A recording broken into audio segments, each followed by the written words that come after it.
Hello and welcome back to our Foundations First Education series. In this lesson, we're going to explore what 2025 looks like for many of you planning to run for office. No matter what way you voted or how you feel about the results, as Americans, we must look ahead to continue towards our goal of making our nation a better place. For some of you, like in Wisconsin, there will be elections as soon as spring of 2025. For other states, there might not be an election until 2026. However, no matter what state you live in, now is the time to start considering a run for office. For many of us, our respective states will have elections at some point during 2025. Voters in New Jersey and Virginia will be voting for governor, their state legislators, and municipal positions. Those in Wisconsin will see offices like state Supreme Court and state superintendent alongside local offices on their ballots. Georgia, Massachusetts, North Carolina, Michigan, New York, Nebraska, Missouri, Louisiana, Texas, Ohio, Washington State, and others all have local elections during 2025. If you're interested in running for local office, your first step should be to contact your local election administration office to see what offices are available. They will also be able to tell you about the requirements to file and important deadlines for you to follow. If the offices that are available to you in 2025 don't spark your interest, or if the timeline doesn't seem manageable this go around, don't worry, there will be even more opportunities in 2026 and beyond. Not major election years, odd-numbered years, are often called off years, and 2025 is one of them. In some states, there will be no elections of any level, while other states will hold elections from statewide down to local common council seats. Running in an off year is much different from running during an on year or a major election year. Historically, on-year elections see greater voter engagement and turnout, as well as involvement from political parties and PACs. If you've ever lived in a swing state or county, you know what it feels like to be bombarded with advertisements and mailers. It's difficult for voters to be unaware that there is an election coming up in an on-year, but this isn't always the case in off-year elections. This presents both an opportunity and a challenge as a candidate. If you're running during an off year, it's recommended that you are very careful with your targeting. You will need to drive high propensity voters who are the most likely to vote. Lower propensity voters are very likely to sit out of an off year election. For some of you tuning into this lesson, you may be elected to an office already. For some elected officials, though, you might not be up for re-election in 2025. This presents an interesting opportunity for you to run for another or higher office while holding on to your current seat. For instance, if you're up for re-election for your current city council seat in 2026, then you could run for re-election in 2025 for a different position, and if you were to lose, still hold on to your city council seat and run for re-election next year. If you're in this position, it's highly recommended that you check to make sure you don't have to resign your current position in order to run for a different office. This is largely not the case around the country, but you should always do your due diligence. If you're still deciding about whether to run for office, or if you are committed to running for office, one of the first things you should do is assess your political landscape. Assessing things like, when are your elections? Are they in the spring, summer, or fall? Is there an incumbent in the seat currently? Are they retiring or running for re-election? Are they popular in the community? Is said popularity positive or negative? Do you have support within the community? Do your friends, family, neighbors, and local stakeholders support your candidacy? If you're still working, is now a good time to run a campaign while working full or part-time? And ultimately, is now the best time to run for office? This is a question that only you can answer. By and large, most campaigns for local office do not require you to be a full-time candidate. Many candidates at the local level are able to run a successful campaign working 10 to 20 hours a week. Do not let your assessment of the political landscape dissuade you. Rather, use your analysis to get a full grasp of what you're about to undertake. Now that you have a better sense of what offices might be available to you, let's dive into the initial steps of running for office, what you should do to get ready, what you can expect over the first few weeks of the campaign, and how to put yourself in the best position to win. You may be asking yourself what office you should consider running for. For most of us, we should run for an office or position that we are passionate about. You should want to enjoy the work that you're doing. For instance, if you're a mother or father with children in your local school district and you have a passion for helping students and helping the school district improve, you may want to consider running for school board.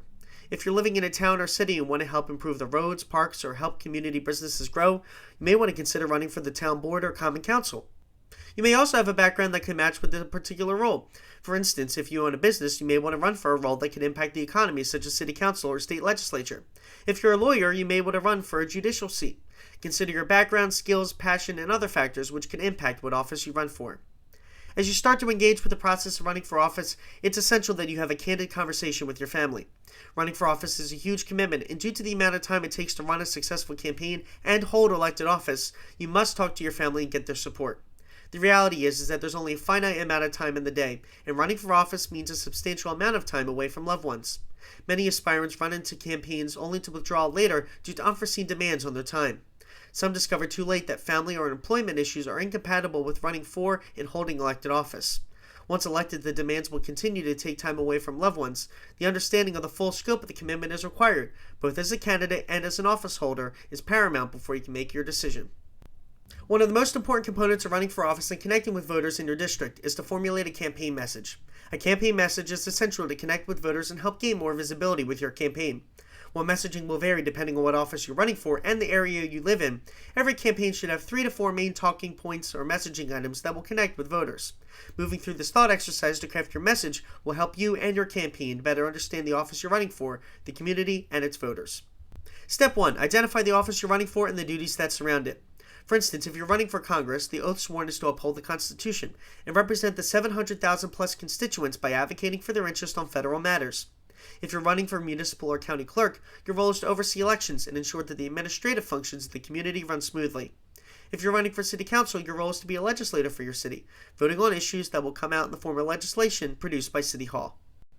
Step 2. Focus on areas of need. Is crime a problem in your community? Affordable housing, taxes, permitting, economic development, making communities more accessible. Can you as an office holder address this? Most local candidates talk about the issues that are top of mind for residents of their area. Identify issues that affect the community that match with the office you're running for. Step 3. Address issues you care about or that are relevant to your background. If you're a small business owner, you want to talk about making life easier for job creators or entrepreneurs and how you as an office holder are uniquely qualified to do that. If you're an engineer, talk about civic planning and improving infrastructure, because you'll know those issues better than others. If you're a parent, talk about improving schools or making sure parks and playgrounds remain in good working order. If you really care about environmental protection, explain why you feel so passionately about conservation. Step 4. These are the intangibles. Why are you running to lead your community or seeking to represent others in an elected capacity? Is it because you believe your locality can do better? Do you have concerns with existing elected representatives? Are you generally worried about your children's future? Or are you a longtime resident who feels civic pride? Candidates can and should discuss the why behind their campaign, as it generally allows for them to discuss the topics referenced above. Crafting your campaign message is essential. Following these steps will put your campaign ahead of the competition and help you to be successful on Election Day. With a clearer vision of your campaign's message, it's time to consider the team you'll need to disseminate this message to the voters. Your staffing plan is a crucial blueprint for identifying necessary roles, defining responsibilities, and organizing the reporting hierarchy within your campaign. Here's a breakdown of some roles you might want to fill during your campaign. These can be filled by either paid staff or volunteers, depending on your campaign's size and budget. A campaign manager is responsible for the overarching management of the campaign, including strategy implementation and monitoring campaign progress.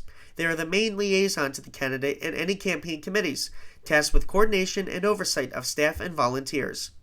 The scheduler manages the candidate's comprehensive schedule, ensuring seamless planning and prevents conflicts by integrating campaign, personal, and work commitments. A digital director oversees all digital communication efforts, such as email campaigns, social media, and digital advertising, crafting a cohesive digital strategy to support the campaign's goals. A treasurer or compliance officer ensures that the campaign's financial transactions and reporting comply with legal requirements, working closely with finance and fundraising teams to maintain accurate records. A donor researcher identifies and researches potential donors, utilizing databases and online tools to expand the campaign's fundraising reach. A finance director leads the campaign's fundraising efforts, formulating strategies to secure the financial resources necessary for campaign operations and working closely with the treasurer and donor researcher. A call time manager prepares and manages lists of potential donors for fundraising calls, tracking outcomes and follow-ups to maximize fundraising efforts. Often the finance director will fulfill this role. A field director develops and executes the field strategy, coordinating door-to-door activities and voter outreach efforts to spread the campaign's message and mobilize support. Often the volunteer coordinator will fulfill this role as well. The volunteer coordinator is the one who matches volunteers with appropriate tasks, managing a database of volunteer information to ensure effective deployment and engagement in campaign activities. An event planner organizes campaign events, from intimate gatherings to large fundraisers or rallies, ensuring meticulous planning and execution to support the campaign's objectives. If you identify with a political party, it can be helpful to introduce yourself to key party figures in your area. Although their endorsement during contested primary elections is generally not provided, it's recommended that you make your acquaintance known and share your intentions with them. Leaders within the political party organizations at the local level are well versed in the intricacies of regional politics. They may be aware of others contemplating a run for the seat, or can help you find volunteer networks to tap into during your campaign. Some local party organizations may also allocate funds to assist candidates with essential campaign tools like printing services, lawn signs, and other vital supplies. Some committees will provide official endorsements which are more likely to occur with good rapport with the groups. Those endorsements can prove crucial on election day.